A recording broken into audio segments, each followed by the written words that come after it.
back to the Real House Husband League. I've been giving it a break until we got Shawnee back on. What's up, Shawnee? What's up, y'all? We might be joined by Egas, we might not be, but we're going to be breaking down free agency winners, losers, draws for this league and see where we stand. Without further ado, let's start off with my team. And Shawnee, what players stick out to you? So, small move, but Ebron going to the Steelers, I really like that because, he's great at receiving. That's all they're going to use him for. But besides Juju, they don't have a big body receiver to get it in the end zone. So, I really like that because, James Conner, he stays injured. So, that could be a sneaky play from you. He definitely has tight end one upside. He could be in that top five. You see what he did with Luck that one year when they used him in the right way. So hopefully that continues for him. And looking at Anthony Miller, I like the player a lot. Trubisky was really bad, so I'm not saying Foles is great, but I think that's a positive for him. Yeah, with this team, the only other thing I can point out is I don't have any major winners or major losers. Maybe Kirk Cousins as a loser because I did, he lost Stephen Diggs, James White loses Tom Brady, but Debo's now definitely the man with Sanders gone, Right. and Jonas Smith, Walker's gone, Cameron Brate, Tom Brady's there. He loves his tight ends. So I think I got a bunch of small victories, but there's not really. And Gardner Minshew obviously got more value because he's now the quarterback in Jacksonville. Exactly. So But I think from a small thing, like all your tight ends got a boost because Irv Smith is basically the second best pass catcher on the Vikings right that's what I'm hoping. All right. So now. having said that, are we rating my team a win, a lose, or a draw? I'll just call it a draw right now because tight end doesn't really move the needle for you. It hurts me, but I can't really argue with you. All right. So we're at a draw for my team. Moving on to Rhodes. So, Rhodes, to me, gets an immediate win. Dak gets Amari Yeah, Cooper to stay. That connection is amazing. Even though I know that wasn't a new player, there was some worry that Cooper was going to go somewhere else. true. Um, his starting lineup wasn't really affected by. You get Kenyon Drake, another one where he gets to stay in a good situation. Like his was just hopefully re-signing. As we drop down, Josh Allen, big up and value. He loves Josh Allen. Tried to trade for him a couple times. Drew Lock gets weapons around him. The weapons please cries are answered, and I think it's pretty much he's just got a bunch of positives right here. What about you?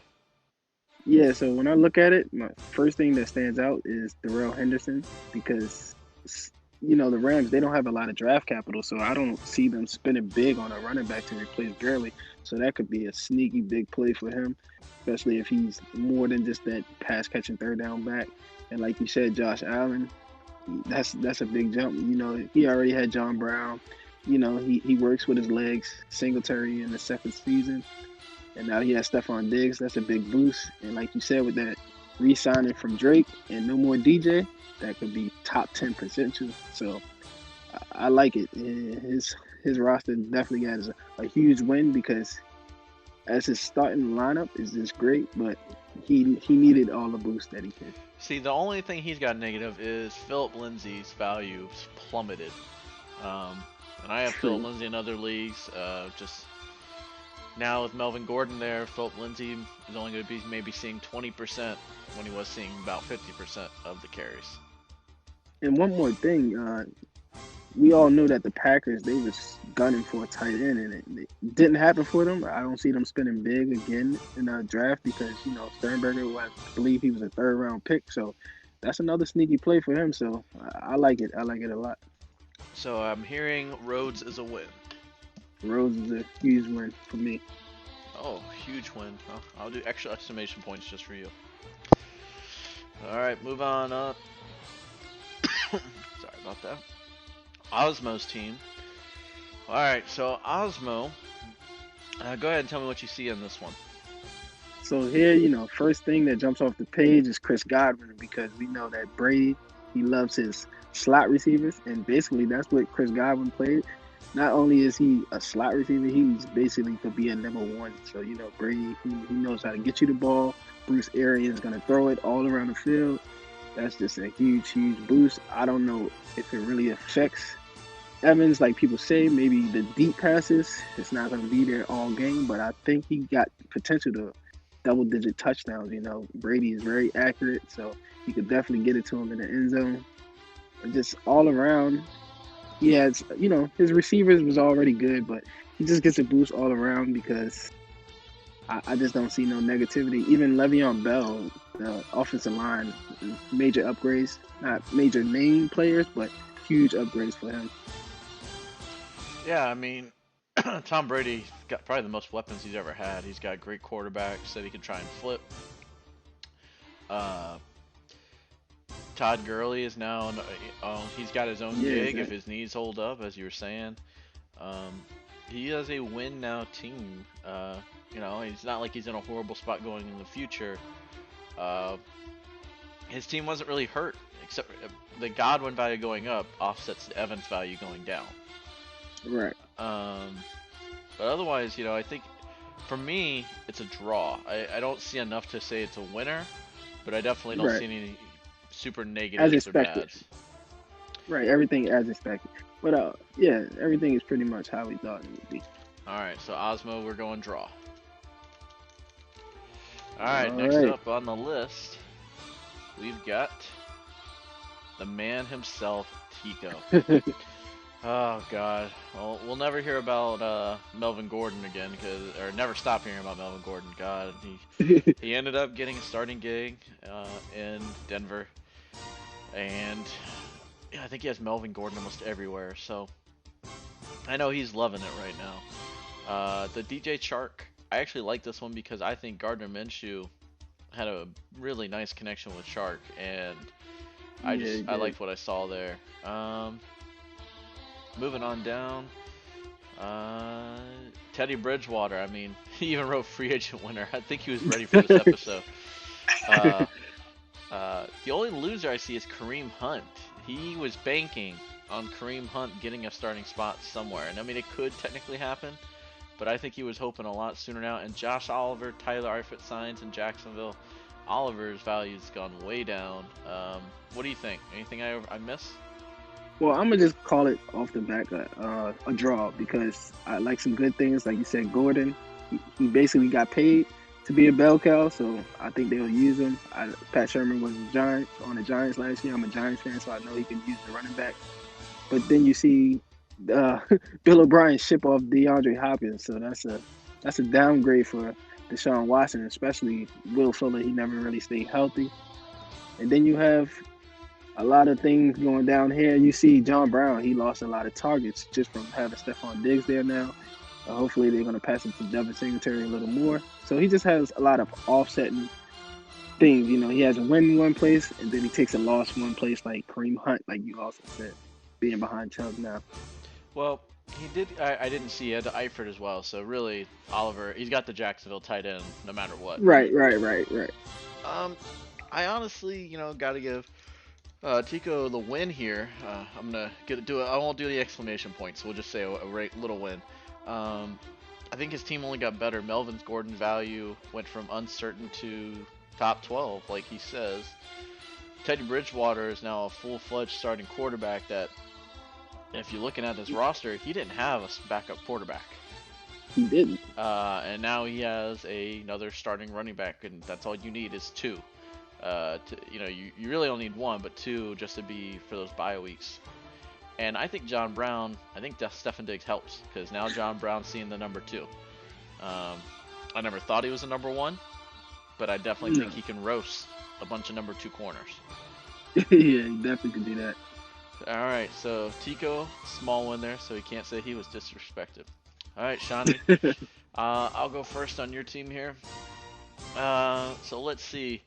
DJ Moore gets a quarterback who's a little bit more accurate, proven veteran, and to be honest, I think it's a slight upgrade over Cam Newton, who in the last couple years has just not been himself. I love Cam Newton, watching him play, especially on that run where they went 15-1. but he just has not been the same. Injuries have taken their toll.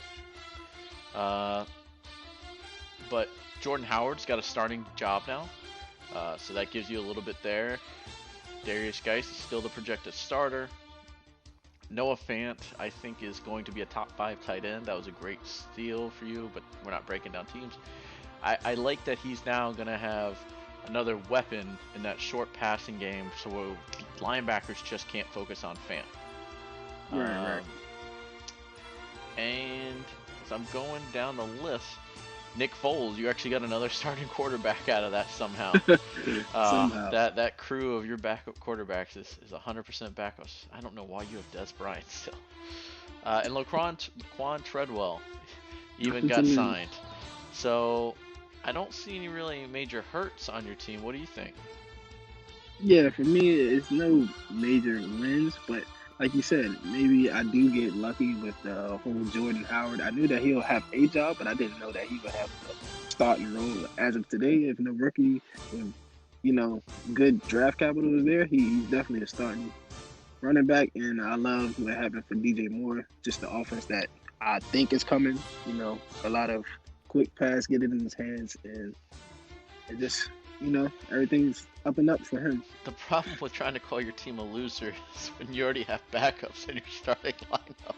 It's hard to say that you lost some. Yeah, like this is already rebuild. So like the way I look at it, it's just projection for the future. It looks decent. All right, I'm gonna call it a win, but is it really? That's how we're gonna title this one. Incomplete. Oh man. All right, moving on, Shawnee. Bankhead, the team that everybody's scared of a little bit. He's pretty much the de facto #1. What do you think? Did he get helped through free agency? Let me look at this close.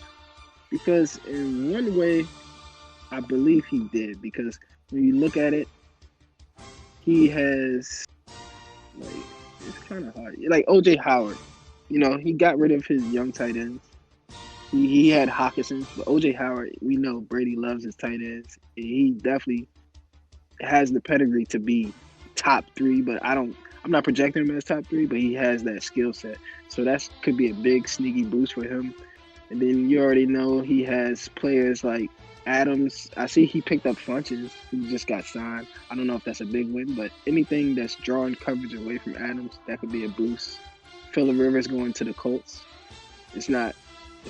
I don't love Phillip Rivers, but it's definitely an upgrade from Brissett, and we know he could get it to T.Y. Hilton, so that's another boost. So he has a small win here. See, I actually think, unfortunately, Bankhead's a loser, and I think it comes down. He made a big deal. I mean, the league was basically. I remember Alex went from win now to saying he'll rebuild and trade away some of those starters because of that Nick Chubb deal. Right. And Nick Chubb, while he will be good and he will probably be in that running back 1 conversation, he is going to give up some to a full season of Kareem Hunt. Kareem Hunt was out for 8-9 games and then had to be worked in, and near the end, he started taking away some of the production of Chubb. It's not saying Chubb was bad or not producing, they were resting Chubb. Well, they're going to ride both of them now, and half of Chubb's stats, while still good, is not going to be running back 1 quality. I think he's a loser just because of that. I mean, I don't really see much other being affected. I do like O.J. Howard, but he got the Hayden Hurst boost. I don't know. Nothing major. Nothing major. The Hayden Hurst does help. All right, you convinced me. Maybe we'll go draw here. Draw. Yeah, like he has little things that help. Like even Emmanuel Sanders going with Drew Brees, it's just another weapon for him. Nah, that's fair. You're convincing me more and more to go win. I miss Sanders. I'm still giving him a draw. I think he was really counting on Nick Chubb to have 3 running back 1s. Yeah, that was definitely the plan. All right. Still could happen. Da Bears. So, the Bears is a different team after some trades than what we had a little bit ago.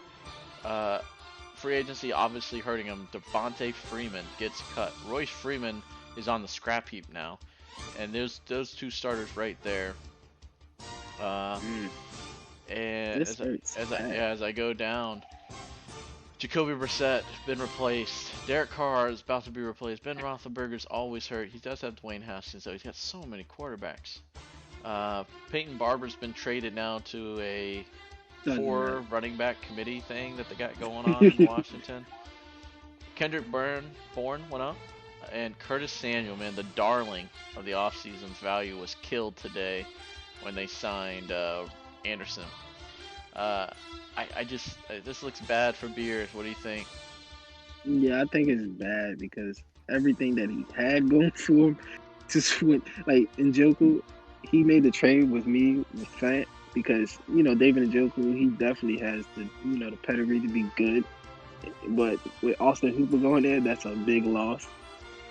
And then you just go down, everything is it's a loss. His starting backups lost their job pretty much.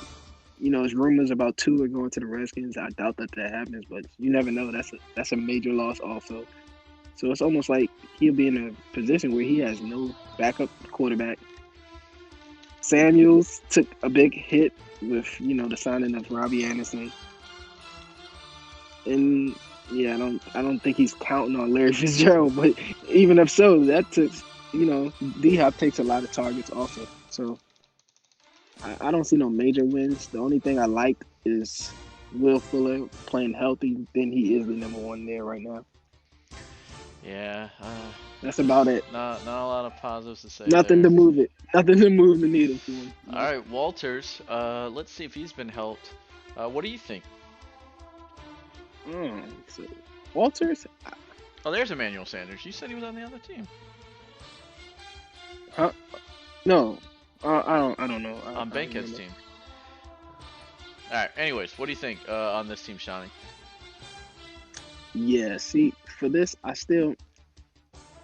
it's no win here. Like I don't see no win. I guess you can call it a lose or incomplete because everything right here tells me nothing. You see, it's no more Brady.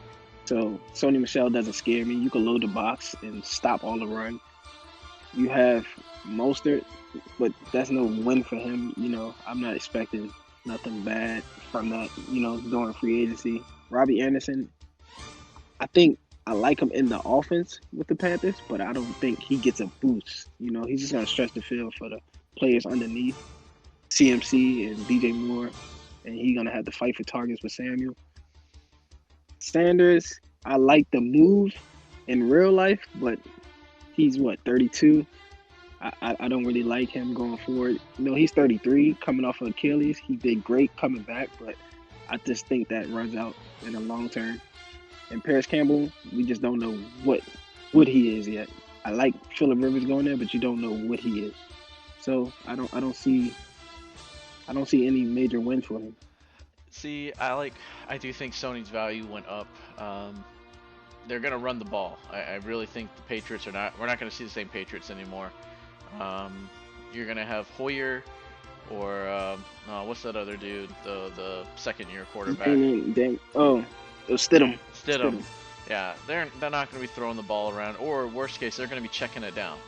Perfect chance for Sony to step up. I think they're gonna try and trade James White. If James White stays, then yeah, Sony's basically value is handicapped by that. Robbie Anderson lost value by going to Carolina. That's what I think. He was the man. He was it for the Jets. Now, he was inconsistent, but he was it. And now he is the second or third best wide receiver, along with Christian McCaffrey already there, so he'll be fighting for targets. One win he does have down here, Ian Thomas, now presumably going to be starting as tight end. He'll be fighting for targets, but that is a starting tight end that he got just for having on his bench. I don't really like him. But overall, I would say it's a loss. Not as bad as it was with the Beers, but I'm going to go loss in value. Gotcha. All right. So, next up on the chopping block is Marin. Now, Marin, we're going to spend very little time since she doesn't watch anyways. This is a loss. Well, let's go through it. Trubisky's no longer a starter. She's already heard in there. Ronald Jones, as of right now, is still the starting running back. His value is up I don't think it's gonna last. I definitely think he's being replaced, but we have to wait for the draft till I can say that. Um, Keenan Allen's value is hurt right now. Yes. Philip Rivers forced him the ball.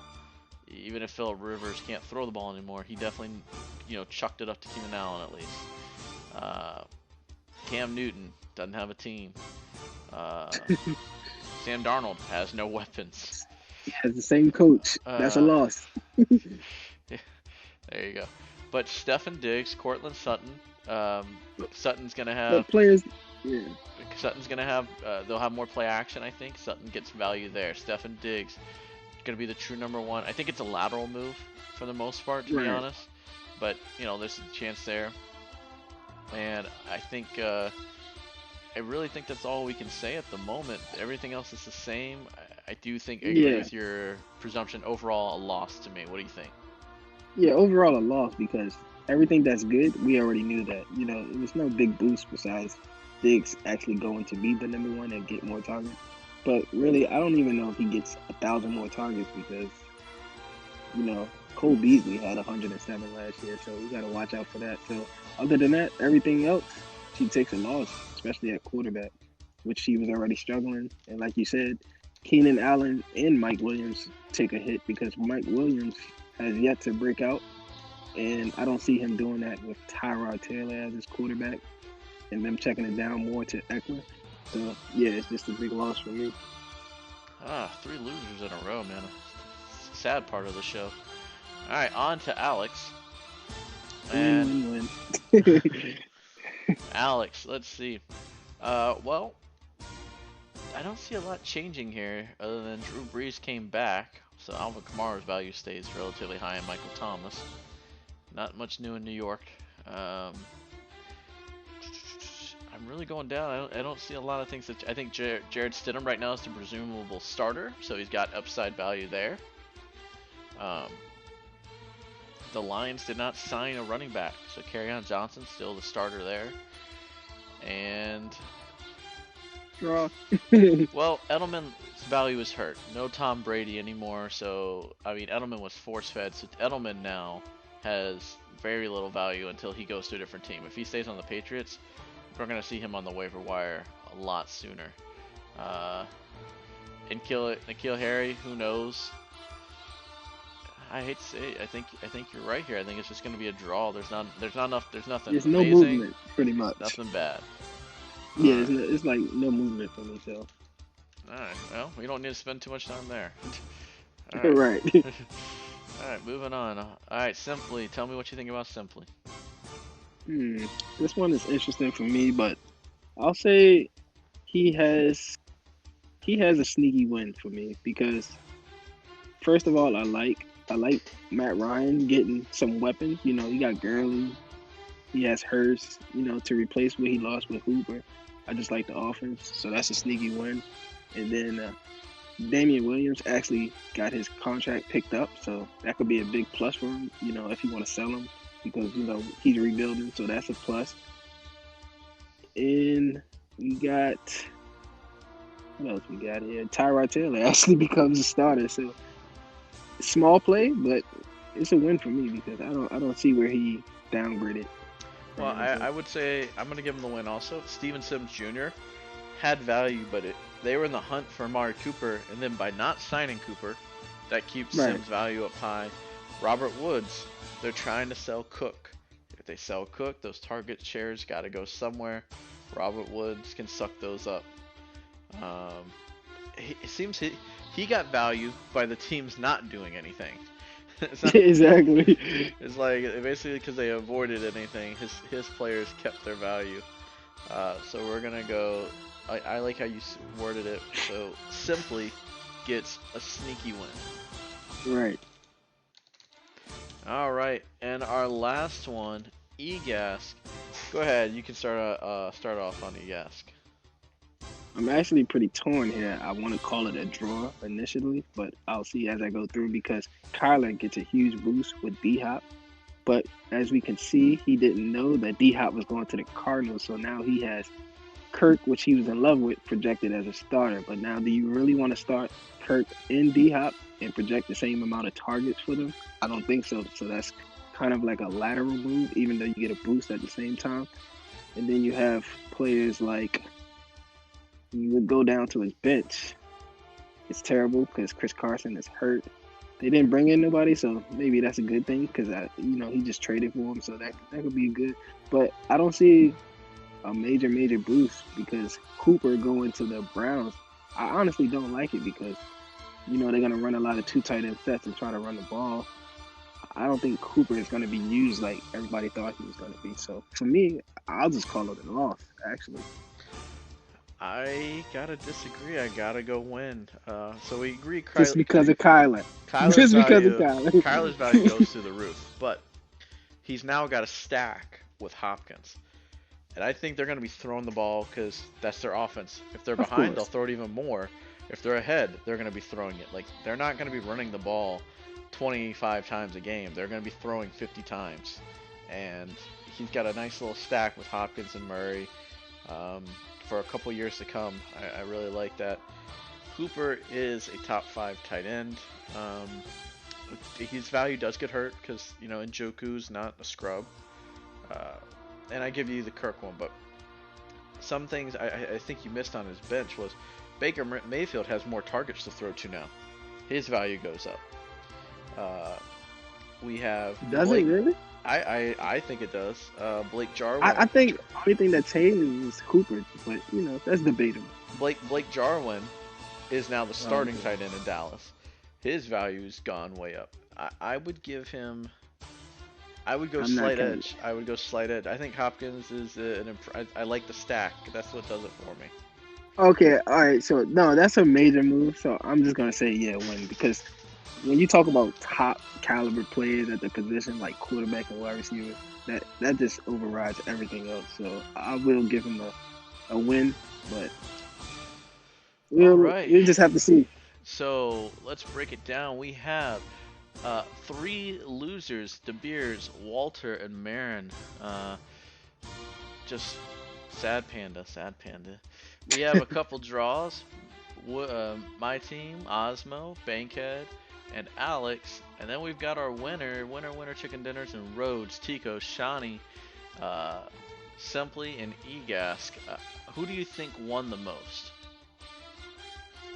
Well, it's ironic because I just was trying to bash his team, but I'll just say Egas because the hype around the whole Cardinals offense, you can't ignore it. And as the off season go on and you get rolling back into football, it's gonna be crazy.